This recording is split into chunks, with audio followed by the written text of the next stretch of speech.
Welcome to the Leasing Lounge podcast, your go-to source for all things leasing and property management related. Whether you're a seasoned associate or brand new to the team, this podcast is designed to provide you with valuable insights, expert tips, and real-life stories to help you make informed decisions and succeed in the industry. Join us each week as we dive into topics with our guests who will empower you with knowledge and strategies to elevate your skills and enhance your success. So grab your favorite beverage, coffee or tea, pull up a chair, and join us in the Leasing Lounge. Deana Hawes, welcome to the Leasing Lounge podcast. I am so excited because this is our first episode, and I can think of no better person to start this off with. Please introduce yourself and tell us a little bit about your background in real estate and multifamily housing. I am so excited to be here, Kevin. I am Deana Hawes, and I have been in real estate and multifamily for more than 25 years. I started as a leasing agent in the Seattle area and took a little break to sell some condos. It was kind of like lease ups every 6 months, which was amazing and invigorating. And here I am again. And what's your current role in multifamily housing? My current role is the revenue and customer engagement specialist, and I get to do some great things. Today, we have her on the show to chat a little bit about product presentation, which is probably the most important thing in our industry when it comes to capturing leases. And everybody knows that product presentation begins online, right? Yes. It begins with your website. Is your website communicating what you want it to communicate? Are you able to see the home you want? Are you able to see a 3D tour of it? Now, we have all of that pretty well dialed in. It's always good to, audit it, look at it. But what we invited Deana in today to talk about is product presentation from the point where you drive up to the community for your tour, and those impressions, and how our site teams can essentially have an impact on that tour path, an impact on those impressions, and increase revenue, increase leases. So Deana, tell us a little bit about where it all begins. As soon as you're driving up, it starts there. So you want to make sure that people can find you when they are parking their car, when they've reached your community. Do you have clear signage so that they know exactly where they're going and they feel confident in getting there? Absolutely. So that's really, really important. And it's a daily task to walk your signage and your tour path right from where you park your car. That's so true. Like Google Maps is only going to take you so far, right? It's going to get you to the address, but once you're there, how often are you like, okay, where is the leasing office? And really, where do I park even? I mean, that's such an important part of it. And, I notice a lot of site teams walk those parking spots every day and make sure that there's not like a dead car in there that got parked in there overnight that is taking up a spot, and making sure there is availability for our customers to come and view our product. Yeah. I mean, imagine how many times a landscaper turns an arrow sign in the wrong direction because they're kind of blowing things off. So you have people going around in circles looking for your space. So it's really important to check these, to walk your tour path every day. Now that we're out on the tour, how can we optimize the product? What kind of impact can we have on the tour path? Like what do you recommend that people are looking for, and how they can really engage with the customer? Let's say it's a self-guided tour, there's nobody with them, or even if there is somebody with them, how do we really impact that tour path? So I think it starts with the greeting, and whether you are self-guiding or not, making somebody feel comfortable, and they want to be able to know that they are going to be able to accomplish what they set out to accomplish that day. So when we're greeting people, I think it's really important to ask the question, what do you wish to accomplish on your visit today?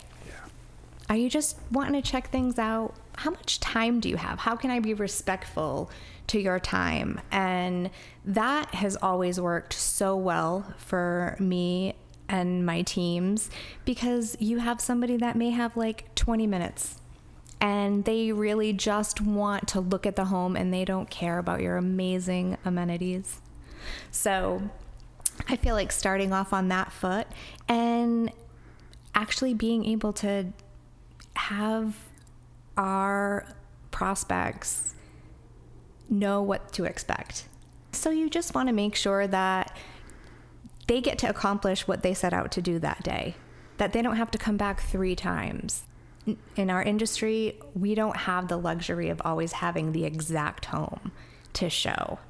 So being able to paint the picture for them, give them the feel of the community, kind of take them to a home that's very similar, but then being able to maybe send them a 3D view or a Matterport or something to make them feel comfortable. Because we have a lot of people that are here for the weekend looking for a home. How many times have we had a prospect come tour the community and they are back again and back again and back again? And some of that's indecision, but some of it's on us, right? Totally. Making sure that they got to see those amenities and making sure that they got to see the correct apartment in the time that they had.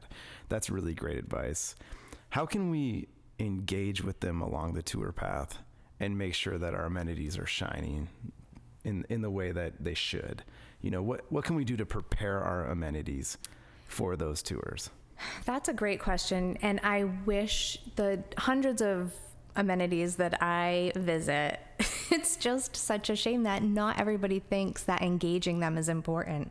And that is very important, to engage our amenity space, all of them, and give our prospects an idea of what life could be like living there. So if you have a co-working lounge, all the lights are off, and it's not a place that you could even think of working, guess what? Chances are your prospects are not going to think of even working there either. So being able to hit all the buttons from what's important to our prospects from the minute they pull up till the minute they end their tour is huge. That's great advice. Yeah, when you come into any sort of amenity, you want to see the lights on. You want to feel the warmth of the heat if it's a cold winter's day, you know, or the cool air in a really hot climate. You know, you want to hear the music if there's music.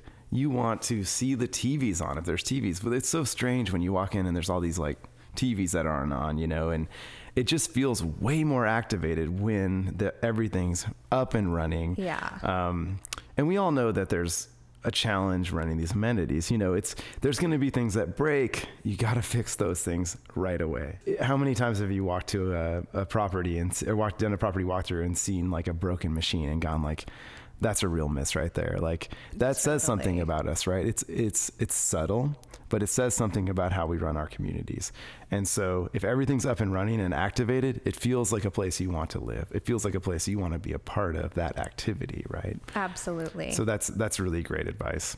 We want to make sure our exercise amenities have a certain energy. They're not playing one music that is going to turn people off. It's a delicate dance when you're really trying to do this, but once you find it, you have to keep it going, because it's why people choose to live with you sometimes. So That's right.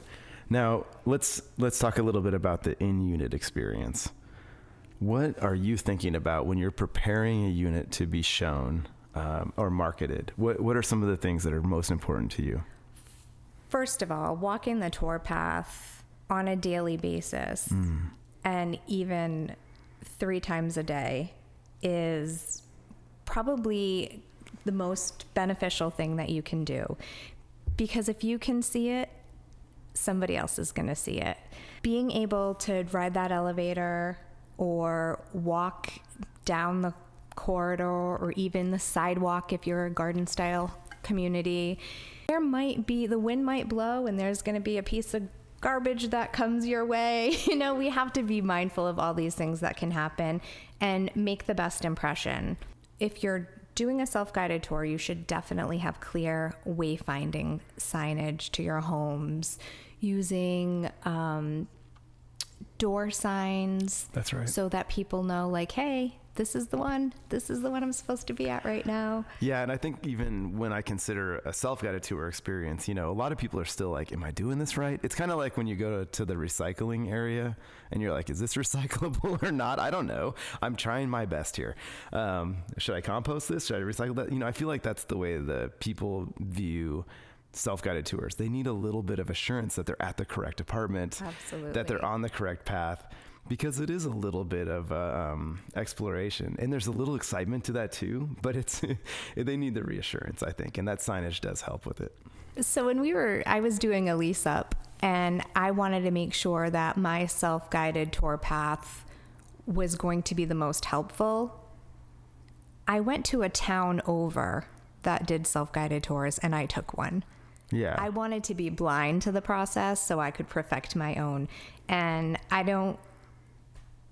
think that was probably the best thing that I could do, because I looked at it through a different perspective. Like, I'm so familiar with these hallways and everything. Yeah. People will find their way, but... Yeah, that is really important. You know, looking at what the competition is doing and considering what you might be able to do differently. I think, you know, any artist, any creative person is going to do that. We're all inspired by someone else, and, you know, everything builds on itself exponentially. So now I've walked into the unit, Deana. What, you know, not even as a prospect, let's say I've walked into the unit to prepare it for prospects. What type of things am I going to be thinking about in there? What is most important? The temperature has to be right. What's right? Comfortable. So Okay. It cannot be too freezing in there, cannot be too warm in there. Yes.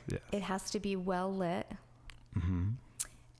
My pet peeve is people always are going to kind of turn on the faucet. Let's run the water. Let's flush the toilets in the morning and be ready. This is the prospect or the resident? Or sorry, This is me. This is you. You're flushing toilets. Okay, got you. In the morning, Yeah. I was used to doing lease ups. So there's a lot of It's smart. stagnant homes sometimes. Yeah, that's a really interesting point. You know, like when you're doing a lease up, a lot of times the home will sit for a while, and if you don't run water, then the P-trap isn't full of water, and you'll end up getting methane coming into the apartment, and it just gives kind of an off-putting smell. It's not necessarily dangerous, but it is really off-putting. So that's really great advice. I used to do that in the tubs and in the sinks very often at a lease up, you know. So that's really great advice. And that really brings me into what I'm hoping you'll talk a little bit about, which is hitting all five senses. Yeah. So remember back in the day when you could smell the Otis Spunkmeyer cookies? Oh my gosh. We were making cookies. Absolutely. I am so Not only are we grateful. leasing agents, we're also bakers. Yes. And I got to tell you, Kev, I am so grateful that I never went through a breakup when I was a leasing agent making Otis Spunkmeyer cookies. Tell me more. What do you mean by that? I mean, because you know how much cookie dough is in the freezer. Oh my gosh. And you're that's sad true. and you just Yeah. want to eat cookie Yeah. dough all day. Yeah, anyway. Sorry, I digress. That's great.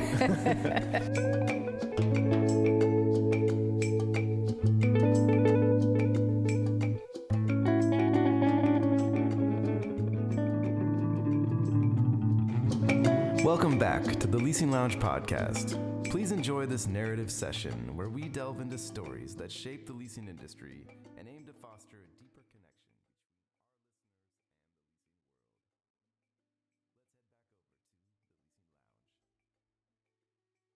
We use QR codes a lot, and they can be subtle.